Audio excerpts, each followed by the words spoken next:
le même Paul, la deuxième partie, le même Paul sur lequel vous montez, Paul ici dit qu'on doit retenir, qu'il faut examiner toutes choses. Deux points, retenez ce qui est bon. Qu'est-ce qui est bon? Le Torah, les lois, les commandements de l'Éternel. Et où est-ce que je m'en vais avec tout ça? Et gardez-vous de toute forme de mal. Vous savez, quand vous célébrez Noël, ça c'est un feu étrange. Rappelez-vous, Dieu, il a tué les enfants d'Aaron parce qu'ils ont allumé un feu étrange. Ils ont voulu faire eux-mêmes leur sacrifice, allumer leur encens à leur manière. Vous célébrez des fêtes sataniques comme quoi? Anniversaire. Quelqu'un meurt, vous allez dépenser des millions, des centaines de millions. Et chaque année, vous allez célébrer, oh, anniversaire de décès. Mais, chers frères et sœurs, vous vous moquez de vos parents et vous vous moquez de vous-même. Quelque chose qui est déjà gâté, vous allez encore gaspiller de l'argent. Réfléchissons. Si vous avez de l'argent que vous ne savez pas quoi faire, allez construire des puits pour ceux qui sont démunis dans les villages. Allez construire des puits. Dieu va vous le rendre au centuple. Construisez des puits. Allez dans les villages. Peut-être vous donnez 50 000 quelque part. Vous donnez peut-être 20 dollars dans un village. Peut-être ils ont déjà construit le puits. Et ils vont soulever des murs et puis protéger les habitants, les ressortissants, les riverains. Et voilà. Permettez à nos frères et sœurs d'avoir de l'eau dans les Caraïbes, les zones les plus reculées, là où il y a... Oui, construisez des centres de formation en agriculture, comment planter et encadrer, recruter des gens, c'est mieux. Au lieu de rester là et vous perdre, si vous ne savez pas quoi faire avec votre argent, faites du bien. Aidez les élus. N'aidez pas les pasteurs et les politiciens. OK? Il dit, et gardez-vous de toute forme de mal. Maintenant, allons-y. On ira en même temps. OK? J'ai encore dans d'autres préceptes. Ça, c'est Paul qui parle. Ou bien, allons-y maintenant. On ira dans 2 Corinthiens. Allons. 2 Corinthiens et le chapitre 11. 2 Corinthiens 11, 1 à 4. Je suis dans 2 Corinthiens, le chapitre 11 et le verset 4 jusqu'à... Ouais, on va aller juste le verset 4. Écoutons très bien. En effet, vous supportez fort bien que quelqu'un vienne vous annoncer un Jésus différent de ce que nous vous avons annoncé. Donc, les chrétiens et les autres nations qui célèbrent Noël, ça c'est un autre Jésus, ça.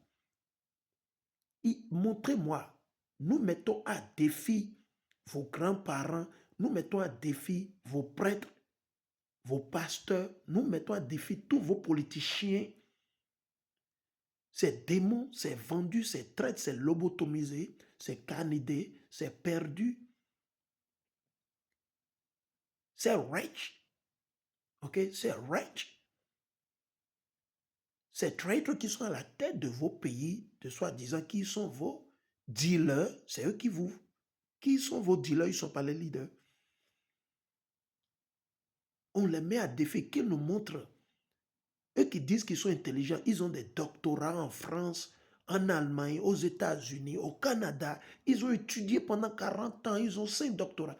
Nous les mettons à défi de nous démontrer par A jusqu'à Z que Jésus-Christ de Nazareth est né le 25 décembre et que le 31 décembre, c'est le début de l'année, ou le 31 décembre à minuit, que c'est le début de l'année, ou le 1er janvier. Non, ils ne peuvent pas s'analyser, ils vont mentir, mais ça ne va pas marcher. Le mot janvier, allez faire vos recherches, c'est une idole à 2 têtes. C'est un démon, c'est un diable. Janus, le nom original c'est Janus. C'est une idole à 2 têtes, Janus. C'est de là que c'est venu janvier. Tous les jours que vous suivez, les mois que vous suivez, c'est des noms sataniques. Janvier, février, mars. Dieu n'a jamais appelé. C'est après des idoles. Jupiter, Saturne, Satan, et voilà. Mais où dans la Bible, Jésus-Christ a célébré 31 décembre comme la fin de l'année et le début de l'année? Où? C'est où? Mais arrêtez. À un moment donné, vous devez vous dire que trop, c'est trop. À un moment donné, vous-même, vous devez vous asseoir et examiner vos tares. Mais c'est trop. Vous n'êtes plus des enfants de 2 ans, 3 ans, 4 ans. Quand vous le mangez le riz, quand vous le mangez comment ils sont dit, et du pain ou bien du burger, quand vous le mangez le pizza, là, le pizza, vous envoyez ça dans les narines. Et certains d'entre vous, vous pensez que vous êtes élégant parce que vous avez porté les cravates, les costumes, mais vous êtes des ignorants. Et vous ne constituez qu'une perte pour notre peuple. Parce qu'il n'y a rien à gagner. Vous êtes des vendus et des traîtres. Vous voulez toujours aider l'ennemi. Vous voulez toujours défendre l'ennemi au lieu de défendre la vérité. Nous, vous le disons, on ne prend pas de l'argent. Tout ce que nous faisons, on le fait gratuitement. C'est dans la Bible que je suis en train de lire. Ça, c'est toujours Paul. Hein? C'est Paul qui nous avertit. Paul dit quoi? En effet, vous supportez fort bien que quelqu'un vienne vous annoncer un Jésus différent la nouvelle année satanique, le 31 décembre et le 1er janvier. C'est une année, c'est une fête satanique. Le début de l'année, c'est le printemps.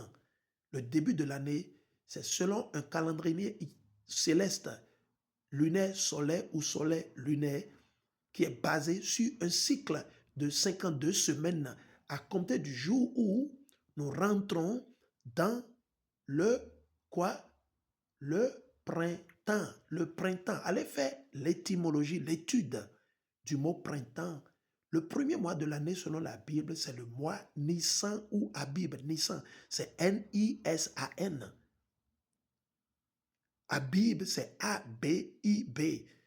Certaines fois, permettez-moi, vous allez le lire, c'est écrit Aviv, A-V-I-V. Et c'est entre mars et avril. Et c'est dans ce mois que l'Éternel a ordonné, il a commandé, il a recommandé, il a déclaré qu'on doit observer la fête des pains sans levain ou Azim et la fête du Pessah, ce que certains appellent Pâques. Mais ce n'est pas le cas. Les pasteurs ne font que mentir. 90% des pasteurs ne font que mentir. Ils représentent Belzébul. Je dis 90% de vos pasteurs, les prêtres, les évêques, les diacres, le pape, ils travaillent pour Satan. Ils ne connaissent pas Dieu. Le monde est gouverné par Satan. Et je vais y revenir là-dessus pour une autre fois. Mais je vais rester avec Paul, quoi. Parce que c'est Paul qui est en train de vous exposer.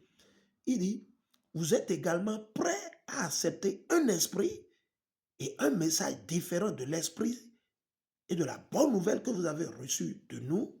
Mais la vaste majorité, le monde entier actuellement, ils sont en train d'allumer les feux d'artifice, ils ont érigé les idoles dans les villes babyloniennes comme Washington DC, comme Chicago, Illinois, New York, Californie, Paris, Cotonou, Calavi, Accra, et la liste continue.